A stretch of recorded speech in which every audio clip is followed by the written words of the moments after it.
Hello and welcome to this week's episode. I am so grateful that you are here with me. This week, we are going to talk about how our crossed over loved ones are helping us from the other side. And if you're new here, I'm Shauna Domalain. I'm a psychic medium. I've experienced the world of spirit since as early back as I can remember. I called the loved ones that I saw everywhere, I called them the see-through people. And I saw angels and guides and all kinds of beautiful, benevolent energies. And working with clients in the last 20 years has really opened my eyes to all of the beautiful ways that the spirit world is showing up for us. The spirit world is literally a thought away. Particularly 11 years ago when I lost my son, Jack, I really didn't know how to navigate that. Even as a medium, people would say, well, what's the big deal? You can just talk to him. And I couldn't. The disconnection was huge. I literally couldn't connect. I didn't know where he went. I literally thought he had died and he was gone forever. That's how I felt in my heart. And as many of you know, I've shared the story thousands of times. I was guided to connect with my good friend Laurel, and Laurel is like an earth angel. And she said to me, she said, well, Shauna, have you connected with Jack? I said, no, I can't feel him. I can't see him. I don't know what happened. It's like he's gone. And up until that moment, when I learned that he was gone, I dreamt of him every night. I dreamt of him every night for 6 months. As soon as I would hit the pillow, I would be out and we would be off flying and exploring. And it was just, that was my beautiful time with him. He was as real to me as anyone standing in front of me talking to me. That's how real my son was. And he was a part of our family for months. Like I said, 6 months before we had attempted in vitro. And to lose him literally brought me to my knees. So even as a medium, as I said, I couldn't connect with him. So I booked a session with Laurel, and she said, well, Shauna, have you connected with Jack? Have you experienced him? Have you talked to him? And, I said, no, I can't. I can't feel him. I can't see him. I don't know what happened. And she said, well, look up. And so I looked up, and in the corner of the room, there was a beautiful angel walking toward me. And she was holding hands with a little boy who would have been about 2, about his age. And he came running over to me and he's like, Mama, it's me. It's Jack. I'm okay. I'm here. I just remember him curling up in my lap, and I held on to him, and I cried and I cried and I cried. And for the first time in 2 years, I finally felt like there was a piece of my heart that came back that day.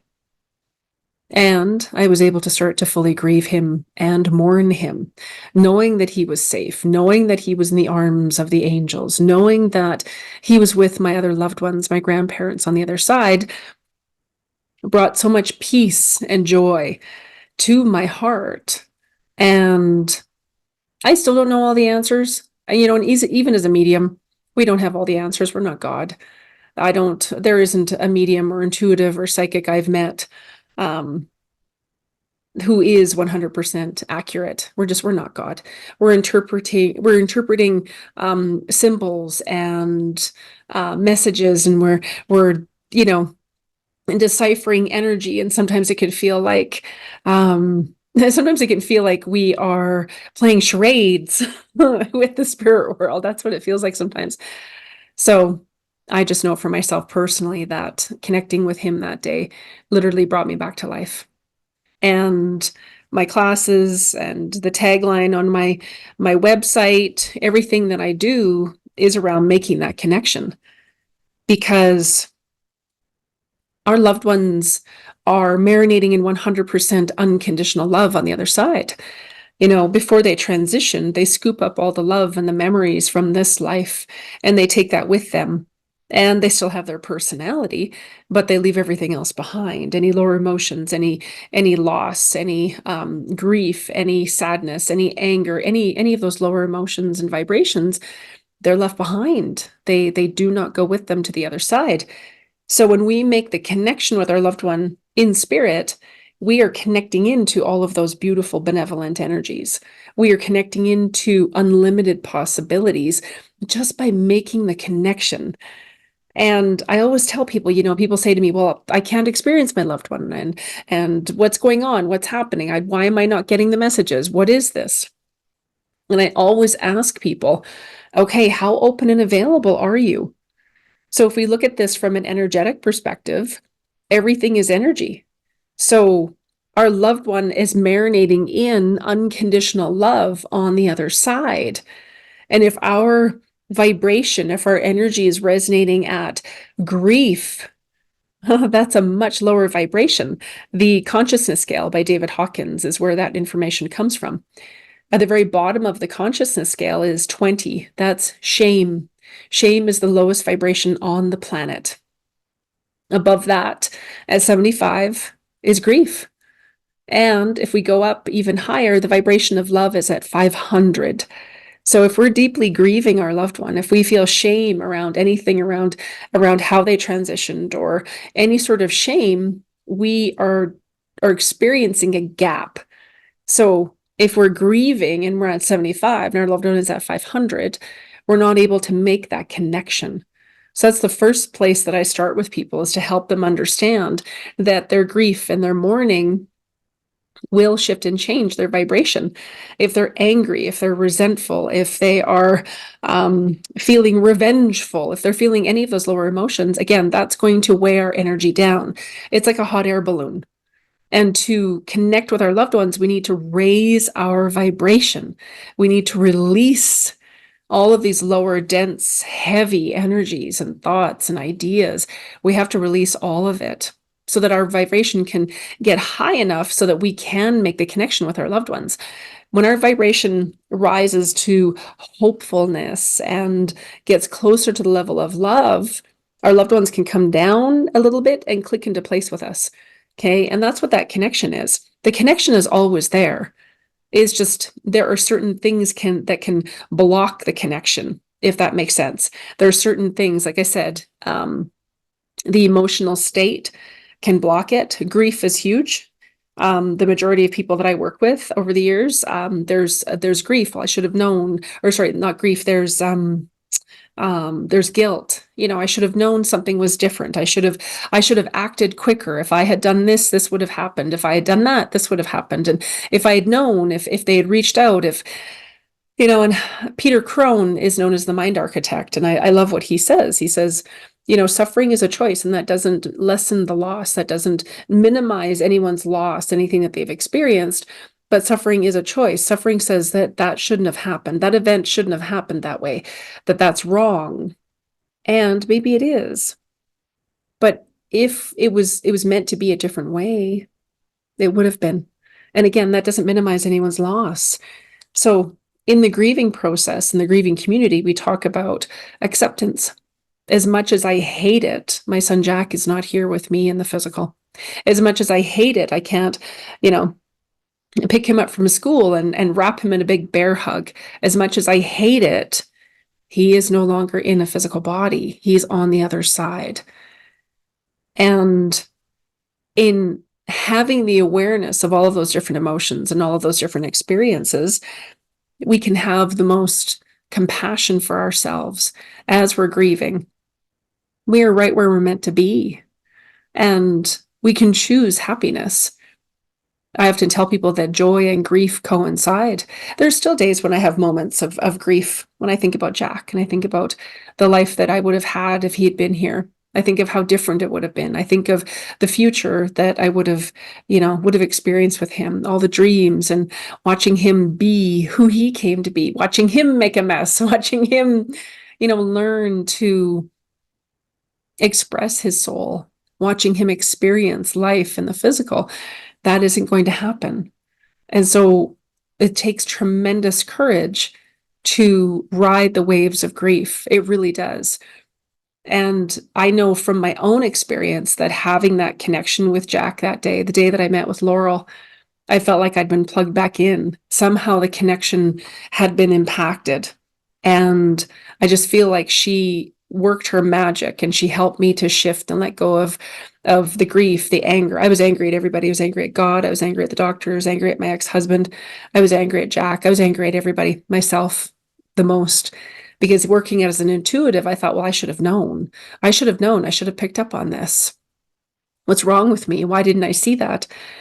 But I know that I am a mercurial earth girl. I know that I'm here to learn and expand and explore. And, there's a coach I worked with years ago, and she said, what if you're right where you're meant to be? What if in this moment right now, this is right where you're meant to be? Our souls are always learning and we're growing and we're changing and we're shifting. And I believe that we're lifelong learners. I know that I am. And back to making that connection with Jack that day, it literally gave me my life back. It gave me my life back. Not in a way that I thought I was going to have my life, but it helped me to understand that he was okay. And for 2 years, I kept saying every day, I don't know how I'm going to get through this. I don't know how I'm going to get through this, but I trust that God has put me here for a reason. I trust that I am going to work through this and I'm going to figure this out. And again, in making that connection with him, it started to bring me back to life. I started to create a life after loss. I started to really get back in touch with who I am. Who was Shauna? I wasn't the same version from before I lost Jack. So it was like becoming a whole new version of me. And that can be a little exciting and terrifying all rolled into one, because I had identified as a certain person. I wore many different hats for many different years.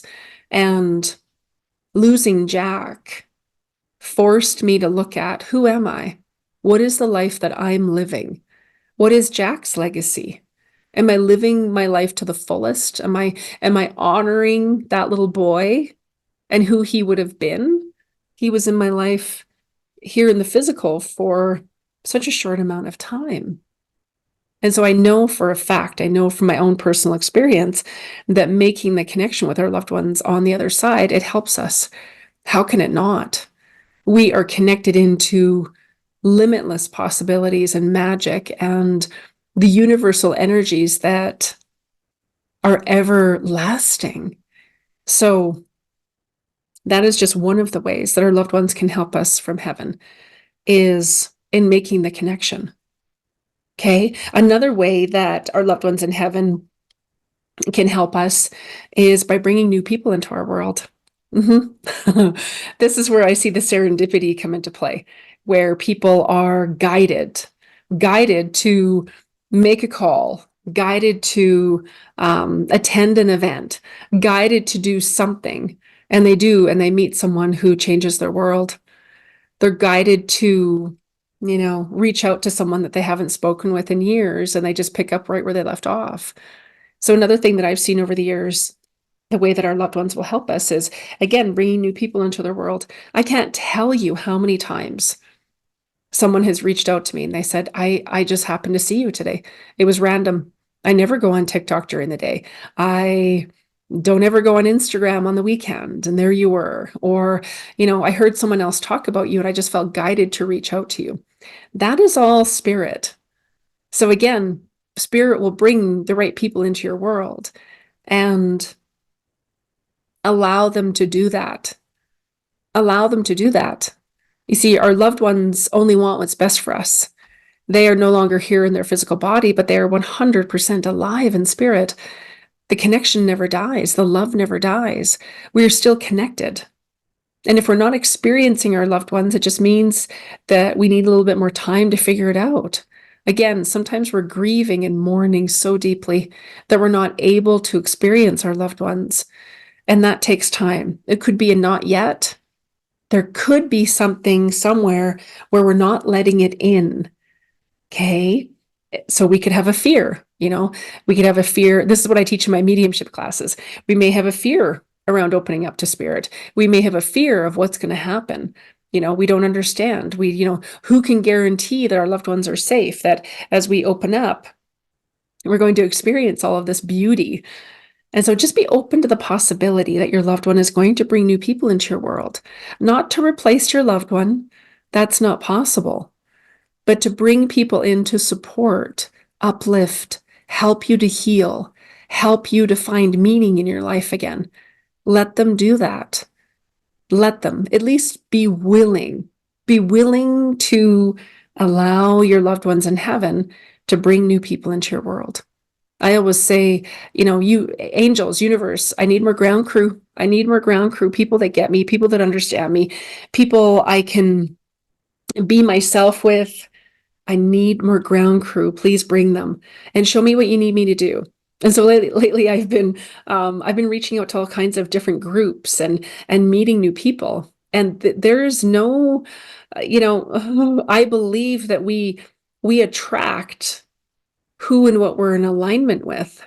So lately I've met some fantastic new people, so much fun.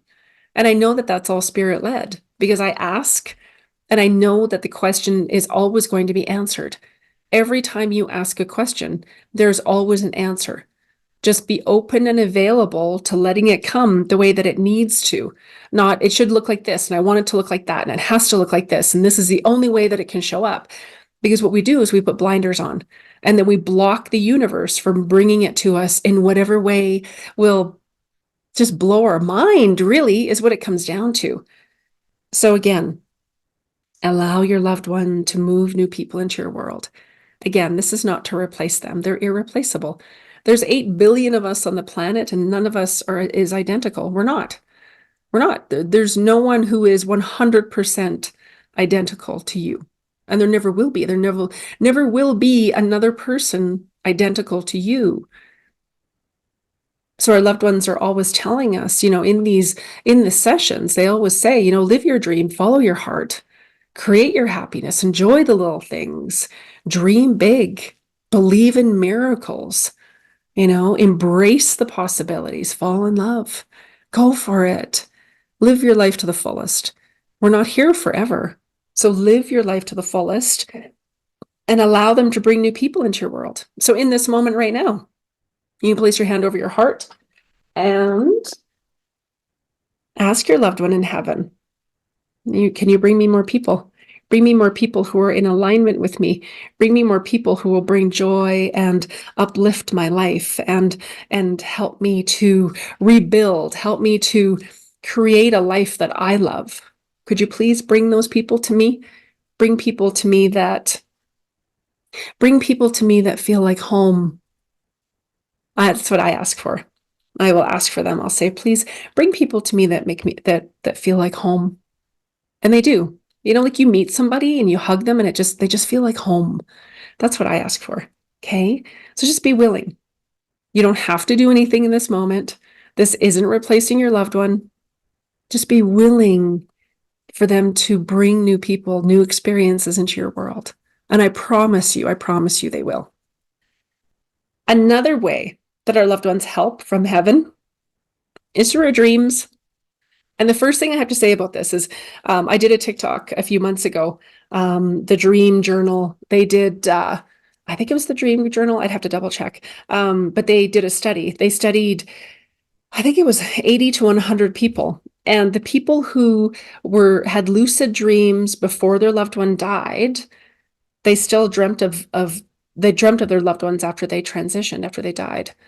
So people that didn't have lucid dreaming all the time before their loved one transitioned, didn't receive, we call them grief dreams, visitations. They didn't receive them. So if you're not receiving dreams, you're not having dreams of your loved one, that's okay. That's just one of a multitude of ways that they connect with us. A simple way that you can invite them into your dreams and practice is calling their energy close. So just by thinking of them in this moment, they come closer. And ask them, please come into my dreams tonight and wake me up so I know it's you. Thank you. And be excited and see what happens. Okay. Sometimes they come in, when we're sleeping at night, it's like, it's easier for them to connect with us because our logical, busy list-making mind isn't awake. It isn't busy. We're not full of all these distractions, and everybody gets distracted. We've got watches that talk to us. We've got cell phones. Some of us have 2 or 3 cell phones.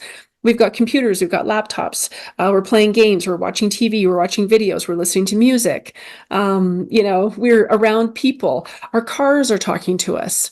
The electronics, there are electronics everywhere. Right? So just be aware of how many distractions we have in our world, and that at night, all of that is quiet.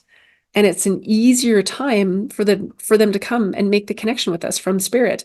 It's an easier time for us to come in and for them to let us know that they're still with us. Okay. Because again, it's like there's this window of opportunity where they can come in and they can connect with us because we're not off in all these different directions. That logical side of the mind is quiet, and it creates a calm environment where it's easier for them to connect with us.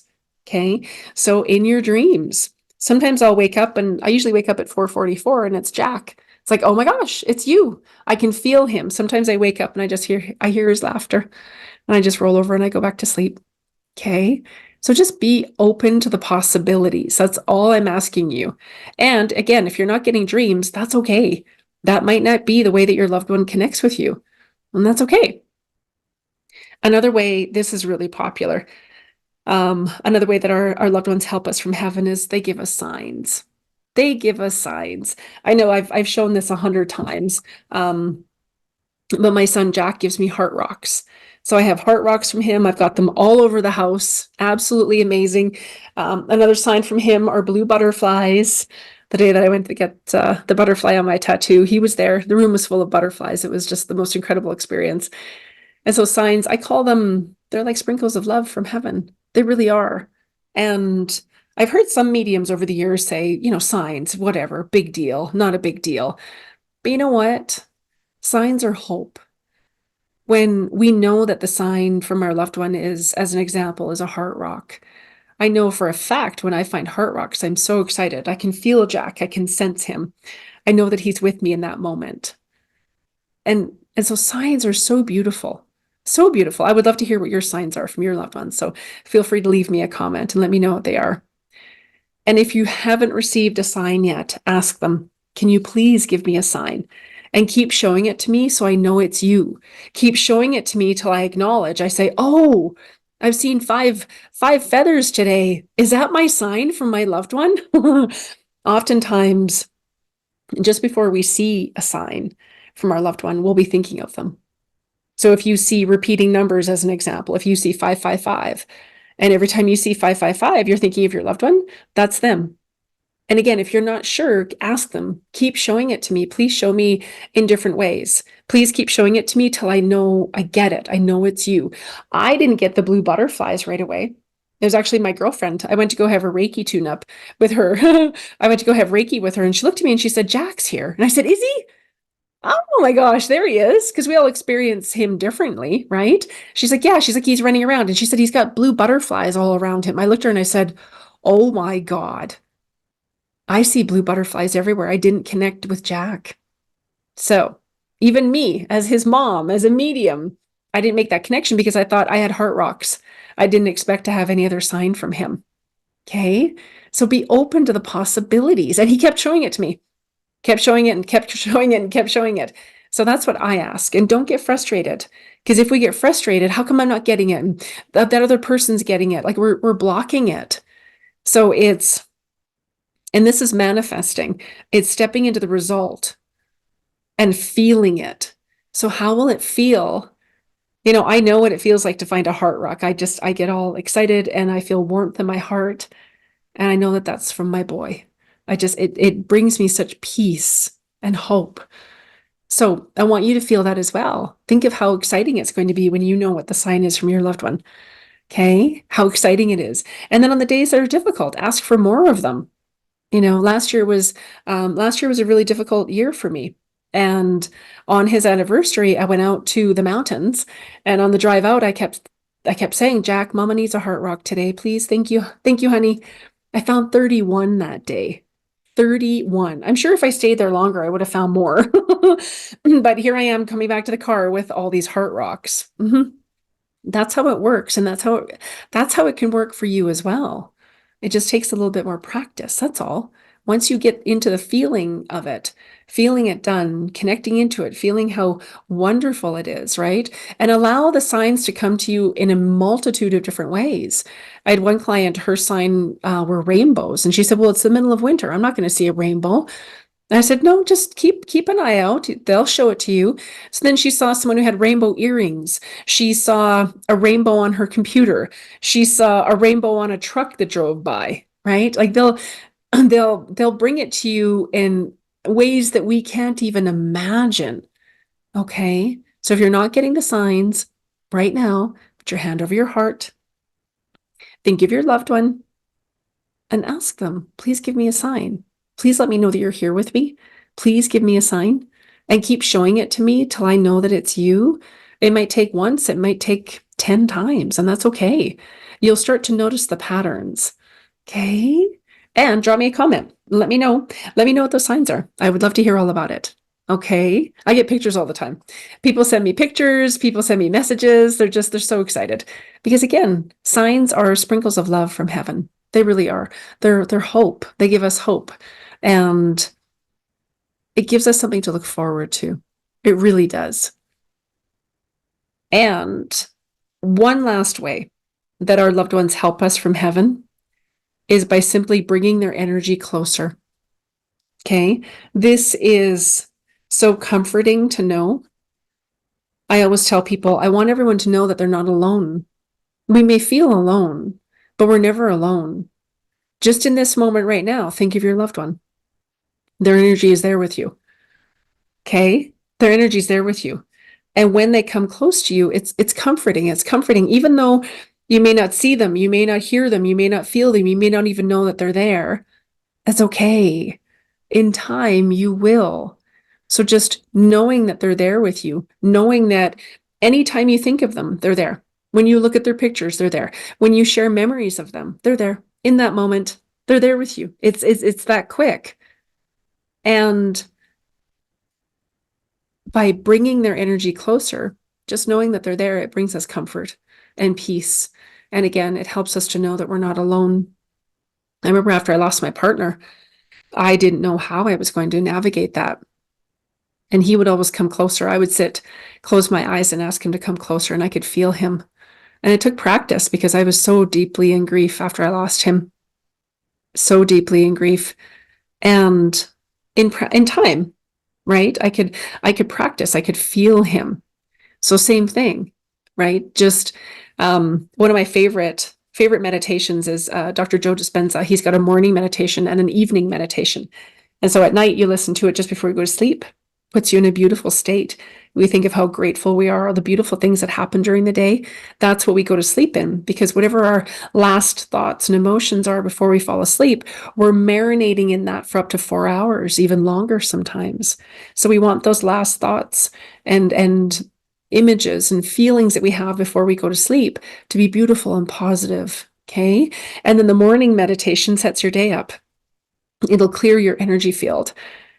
And when your energy field is clear and we're feeling positive, we're feeling joyful, we're feeling happiness, we're feeling hopeful, we've raised our vibration, we're that much closer to our loved ones. And then when they bring their energy closer, we're able to sense them. Sometimes depending on how your gifts work, sometimes we may just know that they're there. It's like we just know. Somehow we just know. Sometimes we feel it with our physical body. We may get tingles. We may heat up or cool down. We may feel like there's a draft in the room. I feel like champagne bubbles in my heart every time Jack comes in. We may feel emotional. All of these are different ways that we can experience our loved one. And the way that we can experience them is we may hear them. We may hear someone calling our name. We may hear laughter. We may hear someone coughing and there's no one else home with us. We may turn the radio on and there's a song that speaks just right to our heart. Okay. Or we may see things. We may see them in our mind's eye. We may remember a beautiful memory with them. That's them. We may see sparkles of light out of the corners of our eyes. We may see sparkles of light around other people. Those are loved ones. So just knowing that when they bring their energy closer, that it's comforting for us. It helps us to know that they're still with us. And with practice, we can strengthen that. I promise you. I promise you. I've been teaching for almost 20 years now. And each and every student experiences their loved ones in a way that's just right for them. So it's very important to not compare what you're getting and what other people are getting and what you're not getting. And I can't do it. And it's very important to find what works for you. Okay. And find a teacher you would like to work with if this is something you want to expand upon. If it's me, fabulous, reach out. If it isn't, that's okay too. Just find someone that you resonate with. What I like to teach people is how to know what your strongest gift is, because your strongest gift is how your loved one is going to connect with you first. So again, you may see repeating numbers, have vivid dreams, see sparkles of light. That's your clairvoyance. Clairsentience is clear feeling. You heat up, you cool down, you may feel really emotional. That's with your physical body. That's clairsentience. Claircognizance is you just know. You just have these thoughts pop into your head and you're not sure where they came from. That's claircognizance. And then we have the clairvoyance, the clairaudience. I think I did clairvoyance, and then we did clairaudience, where we hear them. Different songs. I hear songs playing in my head all the time. If you've joined me on any of the TikTok lives, I'll say, "Hey, soul sister," my angels and guides sing. So yes, that's what happens. So yeah, just understanding that. And sometimes we smell spirit. Sometimes we taste spirit. That's clairaugusta and clairaudience. Okay. Sometimes there's telepathy. I think of telepathy as like claircognizance, like you just know, like you're connecting. We're all interconnected. There's a huge web of energy that we're all connected into. Like people often say to me, how can you connect when we're on the lives? And I tell them it's because we're all connected, this interweb of energy. Same thing with our loved ones and our angels and our spirit guides. They're all connected to that as well. So we learn how to make that connection. We learn where our emotional state is at. We understand what could be impacting that connection, and then we can clear it. You guys have heard me talk about this on the lives. I don't use any medicinals. I don't use 420. I don't use any of that. If I'm going to numb myself, it's going to be on chocolate, on delicious desserts, or maybe a little glass of red wine every now and again. Okay. I don't want to numb myself. I want to be fully conscious. And this isn't a judgment. This is just how I operate. I can't put anything into my system. Chocolate and a little bit of red wine, that's it. If I don't listen to my angels, I'll say to them, how much red wine? And they'll say half a glass. Okay, I'll have half a glass. If I don't listen to them and I have like a full glass or more, I hurt. Like the next day, like I'll be hungover for a few days. I'll have a headache for a few days. I won't feel good. So that's just how it works in my world. We all have a spiritual team. Your team is made up of angels, guides, ascended masters, loved ones. Yeah, we have a beautiful team, and they're literally waiting in the wings. Okay. So these are 5 ways that our loved ones help from the other side, from heaven. 1 is they bring their energy closer so we don't feel as alone. 2, they're giving us signs. If you haven't got them, make sure you ask for them and let me know what they are. 3, they come to our dreams. Okay. And if you're not a big dreamer, that's okay. That's just one way. 4, they'll move new people into our world, even new opportunities. Okay. You may be guided to take a class. You may be guided to take a trip. You may be guided to quit your job and start creating your own art and selling it online. Okay. They will bring anything new into your world, opportunities, people. Opportunities are huge. And number 5 is the connection, knowing that we are still connected, that love never dies. That connection never dies. The connection we have with our loved ones is eternal, and that never goes away. I send you mountains of love. Please leave a comment and please leave a review. We so appreciate the reviews. I appreciate each and every one of you. And thank you so much for listening and for being a part of my world. I send you mountains of love. Till next time. Bye for now.